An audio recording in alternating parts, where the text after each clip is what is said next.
Meninas, tudo bem? Eu vim aqui fazer um videozinho sobre birras e técnicas que a gente tem utilizado aqui em casa. Esse vídeo foi um pedido de 3 mamães, tá? A Vanessa DMF, beijo Vanessa, a Francisca Neuma, um beijo pra você também, e a minha querida Sirlene, que participa comigo do projeto das mamães. Sirlene, um super beijo, é a mamãe de uma princesa e de um príncipe. Então, eu vou falar um pouquinho sobre como a gente tem feito aqui em casa. A Isa tá aqui. Como a gente tem feito aqui em casa e, né, o que tem funcionado e algumas dicas aí para os pais que estão nessa fase, né? A Isa tá com 1 ano e meio agora, né, 1 ano e 6. E acho que faz mais ou menos assim uns 2 meses que ela entrou nessa fase da birra. E aí a gente, enfim, já tinha lido muita coisa, já tinha teorizado muito, né? Mas na prática agora é que a gente tá vendo como é que as coisas funcionam. Então eu vou falar um pouquinho para vocês sobre como é que tem sido. A primeira, acho que, e grande regra que a gente tem que ter em mente quando essa fase começa é a paciência. É a mais difícil, é difícil para todo mundo, é difícil para mim, é difícil para o meu marido, mas ela é muito necessária. Por quê? Porque se você perde o controle e fica nervosa e grita e etc., você perdeu o controle realmente, você perdeu o controle da situação, perdeu o controle da criança, a criança também já perde o controle e vira tudo uma grande bagunça. Então, aqui em casa, como ninguém é perfeito, lógico, a gente fica nervoso, sim, todo mundo fica, não é fácil. Então, uma regra que a gente tem utilizado aqui em casa, eu e meu marido, que vocês podem aplicar aí para quem está envolvido na educação da criança, né?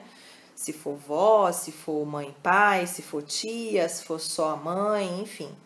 É assim, quando um dos dois fica nervoso demais, o outro alerta, olha, calma, você tá perdendo a paciência. E aí a pessoa, tipo, intervém, ou, né, se for o caso, ou então só alerta mesmo, ou então até realmente intervém e termina, né, de lidar com a situação no lugar da pessoa que está muito nervosa. Isso ajuda bastante, porque realmente, gente, eu acredito que berrar, muito embora a gente erre e às vezes faça isso é normal, ninguém é de ferro, tá? Mas eu acredito de verdade que berrar e se descontrolar não leva ninguém a lugar nenhum. Então, paciência eu acho que é a primeira regra e a mais importante. E essa técnica tem funcionado com a gente aqui, de um alertar o outro para se acalmar, né? Parar 5 segundos e respirar fundo. Então, essa é uma dica que eu deixo para vocês. A segunda dica, que também é extremamente importante, é consistência, tá? A consistência, ela é essencial para 2 coisas, né? Para que ela, assim, a criança tenha limite e ela saiba quais são os limites dela. Então, por exemplo, aqui no meu caso, eu e meu marido, não adianta a gente falar, Isa, você não... Tipo, eu falo, Isa, você não pode subir na cadeira, se o meu marido vira e fala assim, não, deixa ela subir. Então, isso não pode acontecer, porque a criança, ela entende, gente, ela sabe. Então, assim, as pessoas que estão envolvidas na educação da criança, seja avó, seja tia, seja mãe, quem for, tem que ter exatamente a mesma regra para todo mundo, entendeu? Então, se eu falo ela não pode subir na cadeira, o meu marido não pode me desautorizar. Ela não pode subir na cadeira e ponto. Né? Então, tem que existir uma concordância e uma consistência em relação a isso. E consistência também no sentido de que eu não posso hoje falar para ela, você não pode subir na cadeira, E se ela berrar, ou amanhã, por exemplo, hoje eu não deixo. Ela tentou subir na cadeira 10 vezes. Eu tô usando o exemplo de subir na cadeira porque é uma das coisas que ela faz, tá, meninas? Então, eu tô usando um exemplo prático. Eu não posso falar, você não pode subir na cadeira, e aí depois ela tentou uma, tentou duas, tentou três, aí na terceira eu falei, dane-se, deixa ela subir na cadeira e pronto. Ou então eu não deixei ela subir na cadeira hoje, mas amanhã eu deixei ela subir na cadeira. Não pode. A consistência também é importante, porque a criança, ela entende essa noção de autoridade. Ela entende que aquilo é sério. Então, se você falou não para ela, você tem que ir até o fim. Não é não. A criança tem que saber o limite do não, gente. É importante para a criança. É o nosso, assim, é nosso papel como educadores, né, e pais e educadores da criança, dar limites para essa criança. Com amor, eu sempre acredito nisso, com amor, mas o limite para a criança é importante, porque uma criança sem limite é um adulto sem limite. Então, a gente precisa ter essa consistência de que, assim, falou não, é não, e vá até o fim, tá? Então, essa é uma segunda dica, uma segunda regra que eu acho que ela é super importante. A terceira coisa é assim, gente, vou tentar vou dar o exemplo da cadeira de novo, tá? A Isa subiu na cadeira, eu falei não. Ela não desceu da cadeira, pedi para ela descer, não desceu. Eu vou até lá e tiro ela da cadeira. O que ela vai fazer? Ela vai gritar, vai espernear e tal. Assim, num primeiro momento, eu deixo ela, porque ela ficou nervosa, eu deixo ela lidar com essa emoção dela de ter ficado com raiva, tá? Geralmente, com a Isabel, se eu não dou atenção, né, eu, meu marido, enfim, se a gente não dá atenção para essa birra dela, para esse gritinho, para ela bater o pé no chão e tal, 5 segundos depois ela esquece e começa a brincar com outra coisa. Então, assim, não fique dando bola. Não vá lá e fique berrando. Você não pode gritar. Você não pode bater as pernas. Deixa a criança. Você já não tirou ela da cadeira? Ou, enfim, você já não tirou ela da arte que ela estava fazendo? Daquilo que ela estava fazendo que ela não podia fazer? Se você já tirou ela e já falou não, e ela começou a extravasar a raiva, deixa ela no momento dela extravasar a raiva dela ali. Com a Isa, isso funciona em 80% dos casos, tá? A gente deixa ela dar o grito dela ali, deixa ela bater o pezinho no chão.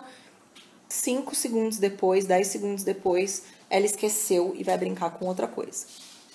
E os 20% que não dão certo? Os 20% que não dão certo, que ela não para, que ela começa a berrar enlouquecidamente e tem um ataque, a gente abaixa na altura dela, abraça e fala, filha, você não pode fazer isso, sem gritar, gente. Tentem, eu sei que é difícil, mas pega quem tá mais calmo, entendeu? E sem gritar, você não pode fazer isso, você sabe que você não pode, tá? Você sabe que você não pode subir na cadeira. Então, se acalma, porque você não pode subir na cadeira. Gente, às vezes, na hora, a criança não vai se acalmar,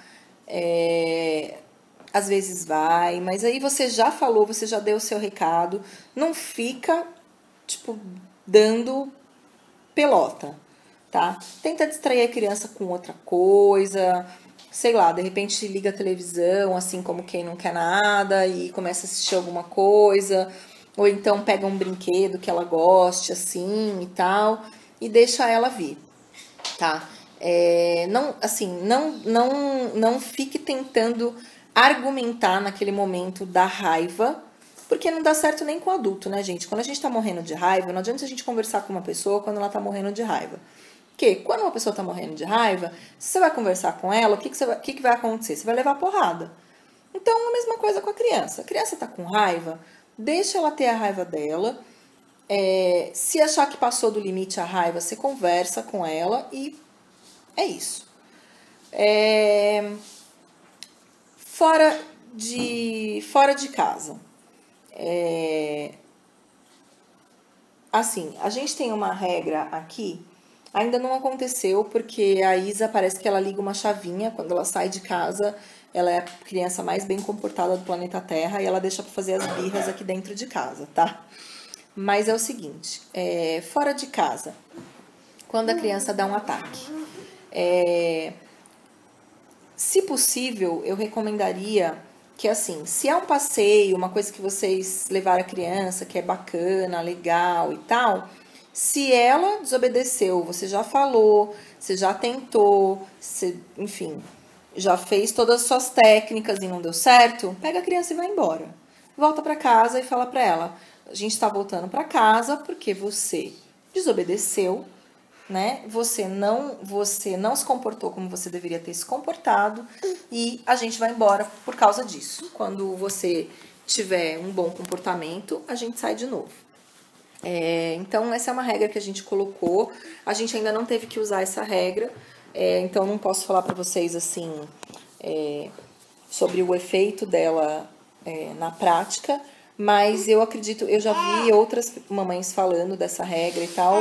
Eu acho que ela é uma regra bacana e pretendo adotar ela para mim, caso, graças a Deus, tomara que eu não tenha que usar, mas se a Isa um dia realmente tiver esse mau comportamento na rua. Se isso não for possível, gente, aí realmente a gente vai ter que se vocês não puderem ir embora naquele momento, tem que ficar e tal. Aí realmente eu acho que assim, quando chegar em casa, aí depende muito do entendimento da criança, né? Porque a Isa, por exemplo, tá numa fase que não adianta eu esperar chegar em casa para corrigir, porque ela não vai saber o porquê daquilo, entendeu? Mas se for o caso da criança entender, aí quando chegar em casa, o comportamento também tem que ser corrigido. Eu também acredito no castigo, tá? Não em bater. Então eu acho que a questão do castigo funciona aí para esses casos também. Espera só um pouquinho, meninas, que eu acho que eu vou ter que trocar a Isa. Oi, meninas. Tive que parar aqui, que a Isa fez um cocôzão. A gente teve que trocar ela. Bom, então, voltando, uma outra coisa também que eu acho que a gente tem que ficar muito atento. A questão da rotina da criança. Gente, a criança, a rotina para a criança é muito importante para ela. Então, a Isa, por exemplo, vou dar o exemplo de ontem. Ontem ela saiu completamente da rotina dela. Ela teve uma festa, a gente teve uma festa de aniversário de um dia da filha de uma amiga minha. E a gente foi na festa, né? Porque é uma super amiga minha. Só que a festa foi às 10 da manhã. Então ela foi na festa, aí assim, não era almoço, era aqueles lanchinhos de festa e tal. Aí quebrou completamente a rotina dela, ela voltou, não conseguiu dormir, enfim, ela ficou insuportável. Então, muitas vezes, gente, a gente tem que ficar atento aos sinais do porquê que a criança está fazendo birra, sabe? Às vezes ela não dormiu bem, ela não tirou a soneca que geralmente ela tira, ela não se alimentou direito, a gente tirou ela da rotina. Então, isso, às vezes, uma simples... O simples fato da gente observar melhor por que a criança está dando aquela birra, a gente consegue entender e muitas vezes consertar. Então, por exemplo, a gente levou a criança para o shopping completamente fora do horário dela, já são 2 da tarde, a criança não almoçou ainda, ela almoça meio-dia. Tô dando um exemplo da Isa, tá, gente? Tô dando um exemplo genérico, mas usando a rotina da Isabel. E aí você não entende porque a criança tá dando um piti. Ela tá dando um piti porque ela tá com fome, né? Ou então tá aquele tumulto, a criança não conseguiu dormir e tal. Ela tá dando um piti porque ela tá com sono. Então, assim, a gente não tem que deixar de fazer as nossas coisas por causa da criança, mas também é importante que a gente tente adaptar a nossa rotina um pouco à rotina da criança, para que, assim, a gente fuja o menos possível dessa rotina e aí a gente consiga deixar a criança confortável, né? Então, se a gente tiver que, por exemplo, sair no horário da soneca da criança, leva ela no carrinho ou de um jeito que ela possa dormir, né? Alguma coisa desse tipo, porque a gente tem que tentar adaptar. Porque uma criança fora da rotina, na grande maioria dos casos, é uma criança que vai dar mais trabalho, uma criança que vai fazer mais birra, é uma criança que vai chorar mais, porque assim, cada dia ela almoça num horário, ela não sabe que horas ela vai comer, ela não sabe que horas ela vai dormir, então isso também contribui, tá? No caso da Isa, isso é bem nítido, assim, eu percebo que todas as vezes que eu tiro ela do dia a dia dela ali, né, dos horáriozinhos dela e tal, lógico, gente, não é um quartel, não tô falando que tem que ficar olhando o relógio e contar os segundos, sempre tem, né, a meia horinha a mais, meia horinha a menos, aquele dia que você vai almoçar mais tarde, e aí você já sabe, daí você dá um lanchinho mais reforçado para a criança para ela aguentar. Não tô falando que tem que ficar olhando no relógio, não.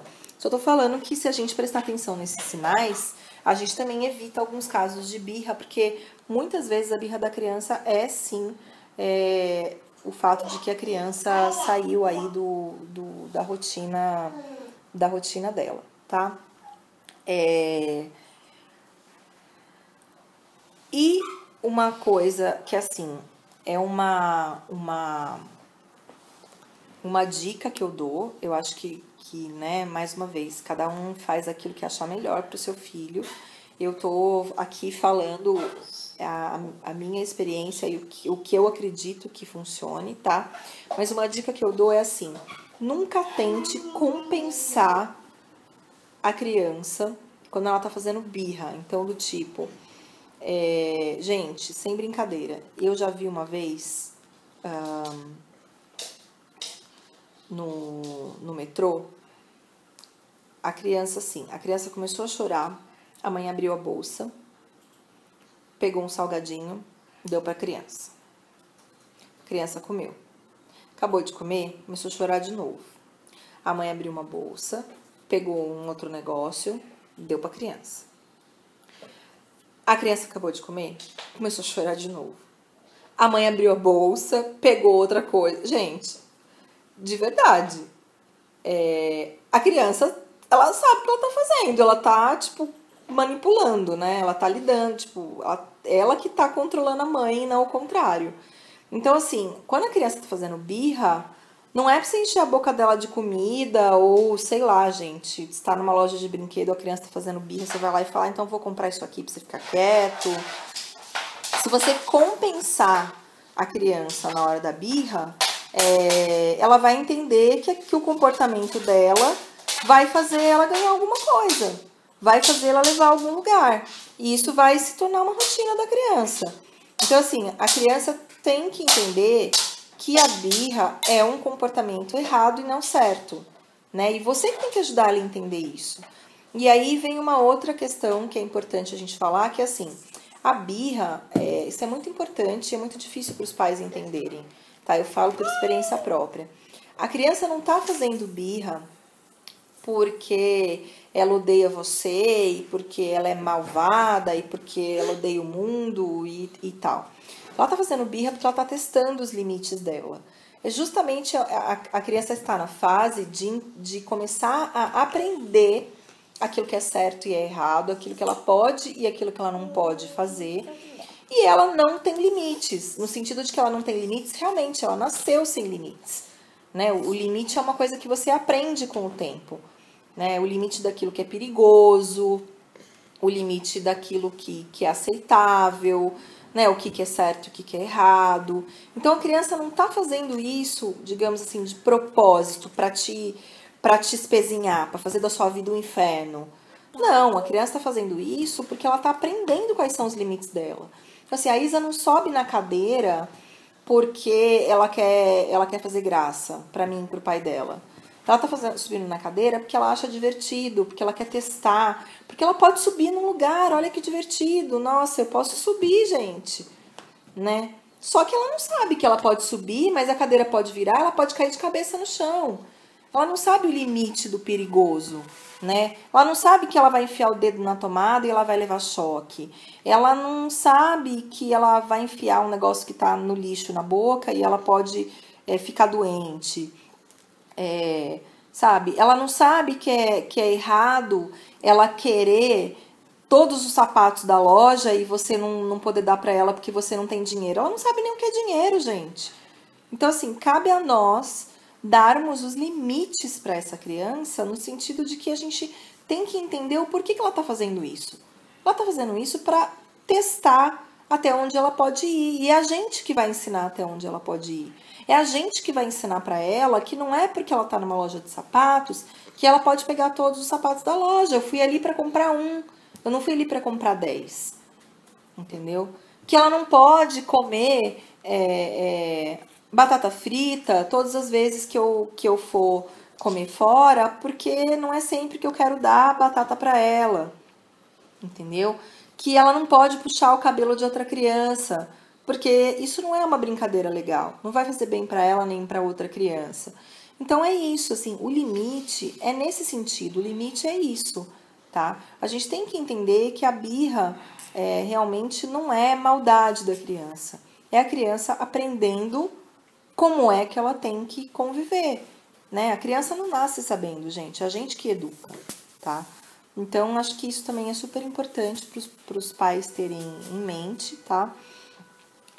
E por último, que eu acho que também é importante a gente falar, assim, gente, não se culpem demais, tá? Eu falo porque, assim, eu sou uma que volta e meia me pego me culpando, sabe? Às vezes eu perco a paciência e depois eu choro porque eu perdi a paciência com ela e tudo mais. Mas assim, gente, não se culpem demais. O importante é a gente tentar fazer o nosso melhor, sabe? A gente sabe que a gente ama demais essas coisinhas que Deus deu pra gente. Então, assim, tente sempre fazer o seu melhor, mas não se culpe demais, sabe? Eu acho que isso é um defeito, principalmente das mães. Acho que dos pais um pouco menos, os pais são mais seguros em relação a isso, mas a gente tem que parar de ficar se culpando e acho que assim, a gente erra, todo mundo erra, errou, vamos pra frente, vamos tentar de novo, vamos começar de novo, que eu acho que é o mais importante, né? O mais importante é a gente ter em mente que a gente querendo o melhor para os nossos filhos, a gente sempre pode consertar e fazer esse melhor. Então é isso, meninas, que eu queria falar para vocês.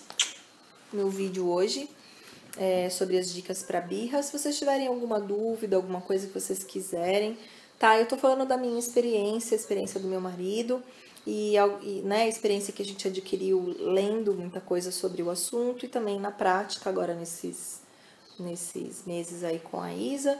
Então, se vocês quiserem comentar alguma coisa, perguntar alguma coisa, discordar de alguma coisa, fiquem à vontade, deixem aí seus comentários. Muito obrigada, meninas, pela sugestão do vídeo. Foi super bacana fazer. Se você gostou, dá o seu joinha aí. E um super beijo. Até o próximo vídeo.